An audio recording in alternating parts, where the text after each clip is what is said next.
오늘 또 그대의 최고의 날입니다. 임은미 선교사 묵상입니다. 2022년 10월 27일 목요일 최고의 날. 내게 가장 귀한 것은 무엇인가? 사도행전 20장. 프랑스 파리 공항에 도착했다. 이제 4시간 정도 기다렸다가 케냐 가는 비행기를 타면 된다. 생각해보니 지금 묵상을 올려넣어야 할 것 같아서 공항에서 지금 묵상을 한다. 미리 캐리어에 준비해온 키보드와 배터리, 충전기, 준비된 것을 사용하게 될 때의 짜릿한 만족감과 감사의 기분, 정말 짱이다. 나는 내가 준비해온 것을 사용하면서 그 뿌듯함을 느낄 때마다 주님이 우리에게 은사들을 주시고 주신 은사들을 우리가 잘 사용할 때 뿌듯해 하실 그 느낌을 조금이나마 알게 되는 것 같다. 하나님이 준비해 놓으신 그릇들이 다양하게 사용되어야 할 곳에서 사용되어지고 있을 때 당신의 종들을 여기저기에 준비되게 해두신 그분의 선택에 뿌듯해 하실 것 같다. 프랑스는 지금 아침인지라 동이 트고 있다. 문득 28년 전 처음 케냐를 갈 때 경유했던 곳이 바로 파리였다는 것을 기억한다. 그때 경유하는 시간이 12시간이었는가? 엄청 길어서리 공항 밖에 나가서 파리 시내를 관광했던 기억. 에펠탑도 혼자 찾아가서 올라가 보고 루블 박물관 앞에서 모나리자 그림도 감상하고 그러다 미켈란젤로가 그린 천장의 조각을 머리 제치고 구경하다가 하도 피곤해서 그대로 잠이 들었던 기억. 그리고 거리에서 전화부스의 투명한 유리를 못 보고 그냥 들어가다가 부딪혀서 그대로 넘어져서 안경이 바닥에 굴러 떨어졌던 일. 그 일이 벌써 28년 전 일이라니. 그 이후 오늘 두 번째 파리에 이렇게 경유하는 것 같다. 아틀란타에서 케냐 들어가는 노선을 이렇게 정해서 파리에 오게 되었는데 야, 이전에는 어떻게 밖에 나가서 관광할 생각을 다 했을까? 역시 나이는 못 속인다고? 아마 오늘 내가 12시간 여기서 경유한다 해도 밖에 나갈 생각은 전혀 안 했을 것 같다. 그러고 보니 이전에는 한 달간인가 중국에 혼자 배낭여행 갔던 기억도 난다. 중국 어느 동네에 쪽방 하나 빌려놓고 아침이면 지도 한 장 들고 나가서 만리성도 가고 여기저기 혼자서리. 근데 이제는 다 기억도 가물가물. 다 내가 젊었을 때 이야기다. 내 나이 이제 60을 바라보니 내가 젊은 날 다닌 많은 곳들이 오늘따라 기억이 난다. 이전에 그러했는데 지금은 복음 전파 외에는 정말 딱히 아무런 관심이 없어졌다. 그 말을 하고 싶은 것 같다. 아마 오늘 묵상 말씀 때문에 이런 생각이 드는 것 같기도 하다. 사도행전 20장 24절. 내가 달려갈 길과 주 예수께 받은 사명 곧 하나님의 은혜의 복음을 증언하는 일을 마치려 하면은 나의 생명조차 조금도 귀한 것으로 여기지 아니하노라. However, I consider my life worth nothing to me if only I may finish the race and complete the task the Lord Jesus has given me, the task of the testifying the gospel of God's grace. 내 나이에 나는 무엇을 가장 귀하게 여기는 사람이 되었을까? 명품을 원한다거나 비싼 그 무엇인가를 원하는 것은 내가 젊었을 때부터 거의 무관심이었는지라 지금 와서 내가 그런 것을 귀히 여기지 않는다. 이렇게 비교될 것은 없는 것 같다. 나는 젊었을 때부터 내가 명품이라 굳이 나를 명품으로 치장 안 해도 된다는 말을 한 것 같다. 내가 돈이 없지 가오가 없냐? 라는 말처럼 명품 살 돈 없으면 이런 말을 할 수 있는 기회가 되니 감사. 65세가 나로서는 선교사로서 정년퇴직 나이인데 그때까지 주님이 안 오시면 나는 그 이후 무엇을 할까? 나는 케냐에서 내 생을 마감하게 될 것 같다. 선교사가 선교지에서 장례를 하게 된다면 내 장례식에 현지인들이 엄청 많이 올 것 같다는 생각은 이전에 해본 적이 있다. 갑자기 울컥하네요. 선교지에서 뼈를 묻겠다는 말을 이전에는 부모님이 살아계실 때는 편하게 못했다. 부모님들은 내가 고국으로 돌아오기를 원하셨으니 말이다. 그러나 이제는 두 분 다 천국으로 이사 가신지라 내가 거기 오기를 기다리실 터이니 내가 어느 곳에 뼈를 묻든지 그다지 염려하지 않으실 것이다. 선교사인 내가 선교지에서 뼈를 묻는다는 말을 어떤 분은 참 감동이라고 이전에 말씀해 주신 적이 있는데 나는 그렇게 감동해 주는 분들이 감사하다. 그런데 내가 선교지에서 뼈를 묻는다는 뜻은 그렇게 감동이 될 이유는 아닌 것 같기도 하다. 나는 케냐가 제일 편하기 때문이다. 나는 미국에도 집이 없고 한국에도 집이 없다. 그러니 딱히 나는 선교사로 정년퇴직하고 갈 곳이 없는 사람이다. 몸이 건강했으면 좋겠다. 그래야 열심히 65세가 넘어도 선교지에서 할 수 있는 일들이 있을 테니 말이다. 오늘 성경 말씀은 내가 죽는 날까지 선교사로서 꼭 마음에 새기고 싶은 말씀이 아닐 수 없다.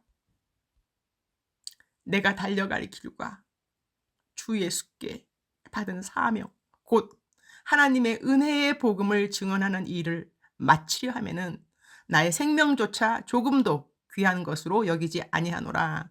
생명조차 귀한 것으로 여기지 않겠다고 한 바울의 매일 평상시 그의 삶의 현장에서의 고백을 옮겨본다. 사도행전 20장 19절. 곧 모든 겸손과 눈물이며 유대인의 관계로 말미암아 당한 시험을 참고 주를 섬기는 것과 20절 유익한 것은 무엇이든지 공중 앞에서나 각 집에서나 거리낌 없이 여러분에게 전하여 가르치고 26절 그러므로 오늘 여러분에게 증언하거니와 모든 사람의 피에 대하여 내가 깨끗하니 27절 이는 내가 꺼리지 않고 하나님의 뜻을 다 여러분에게 전하였음이라. 31절 그러므로 여러분이 일깨어 내가 3년이나 밤낮 쉬지 않고 눈물로 각 사람을 훈계하던 것을 기억하라. 33절 내가 아무의 은이나 금이나 의복을 탐하지 아니하였고 34절 여러분이 아는 바와 같이 이 손으로 나와 내 동행들이 쓰는 것을 충당하여 35절 범사에 여러분에게 모본을 보여준 바와 같이 수고하여 약한 사람들을 돕고 또 주 예수께서 친히 말씀하신 바 주는 것이 받는 것보다 복이 있다 하심을 기억하여야 할지니라. 주님 오늘 또 최고의 날입니다. 내 죽는 그날까지 생명 다하도록 복음 증거함보다 더 귀한 일이 없음을 고백하고 실천하는 것도 중요하지만 그러한 고백을 한 바울 사도의 평상시 매일의 삶 역시 귀한 본보기가 아닐 수 없습니다. 바울이 살아내었다면 우리 역시 그렇게 살 수 있다는 말씀으로 들려줘서 감사드립니다. 그리고 이렇게 이미 성경의 그 본보기의 삶에 구체적인 삶의 적용을 기록해 주셨으니 따라가기만 하면 되는 저희들의 삶이 참으로 복된 삶인 것을 알게 해주셔서 감사드립니다. 주님 사랑합니다. 주님 감사합니다. 오늘 또 우리 주님 저를 보시면서 하루 종일 기쁘시면 참 좋겠습니다. 사랑하는 그대여. 사랑하는 그대여. 출석 부르고 있습니다. 대답하셔야죠. 제가 묵상 쓸 때는 공항인지라 녹음 못 올릴 것 같다 그랬는데 제가 집에 들어왔는데 올려도 될 수 있는 시간인 것 같습니다. 그래서 저희 집에서 제 사무실에서 그대의 출석을 부르고 있습니다. 다시 출석 부르겠습니다. 케냐입니다. 사랑하는 그대여. 출석 부르고 있습니다. 대답하셔야죠. 사랑하는 그대여. 사랑하는 그대여. 사랑하는 그대여. 억만 번 더 들어도 기분이 좋은 말. 들으면 들을수록 더더욱 기쁨이 되고 소망이 되고 사랑이 되고 힘이 되고 격려가 되는 사랑하는 내 딸아, 사랑하는 내 아들아, 사랑하는 그대여. 오늘 제가 올린 묵상에는 우리가 무엇을 가장 소중히 여겨야 하는지에 대해서 묵상 접목해 보았습니다. 우리가 이 땅에 살아갈 때 우리 인생의 목적 다시 한번 리마인드 해주는 그러한 성경 말씀이 아닌가 합니다. 복음이죠. 기승전, 복음 전파. 내가 살아가는 이유, 내가 왜 살아있는가, 복음인 것이죠. 복음. 예수님을 한 번도 만나지 않은 분들을 만나게 되면 우리의 그 사람과의 만남은 다른 것이 아니라 그 사람이 나를 통하여서 한 번이라도 마스크 전도해서 결심문을 한번 읽어본다거나 내가 성경책을 선물한다거나 하여튼간에 그 사람은 나를 통하여서 단 한 번이라도 하나님, 예수님에 대한 그 복음을 듣게 하기 위해서 하나님께서 그 만남을 허락하신다고 저는 믿고요. 하나님을 믿는 사람들, 하나님을 아예 안 믿는 사람이 아니고 하나님을 믿는 사람을 하나님께서 우리에게 만나게 하시는 이유는 믿음의 진보라고 생각합니다. 믿음의 진보. 나를 만남으로 말미암아서 그 사람은 믿음의 진보가 있어야 한다는 것. 그것이 바로 내가 그 사람을 만나는 목적이다라고 생각하면 우리 만남의 목적이 아주 깔끔하게 정리가 되는 것 같습니다. 예수님을 한 번도 안 만난 사람은 내가 그 사람을 만나서 한 번이라도 복음을 증거하는 것. 예수님을 이미 믿는 사람을 내가 만났다는 것은 그 만남의 목적은 믿음의 진보라고 하는 것. 사랑하는 그대여. 사랑하는 그대여. 우리가 살아갈 때에 내 삶의 목표의식이 정확하면 흔들림도 많이 없다고 저는 생각합니다.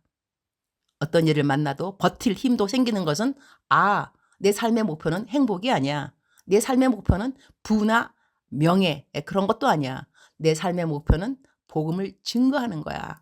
그러면은 우리가 삶의 힘듦 때문에 많이 흔들리고 또 좌절하고 실망하게 되는데 그렇지 않다는 것이죠.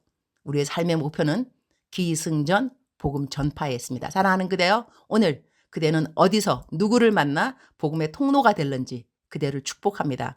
사랑하는 그대를 사랑합니다. 사랑하는 그대를 축복합니다. 오늘은 케냐에서 사랑하는 그대의 이름을 불러보았습니다.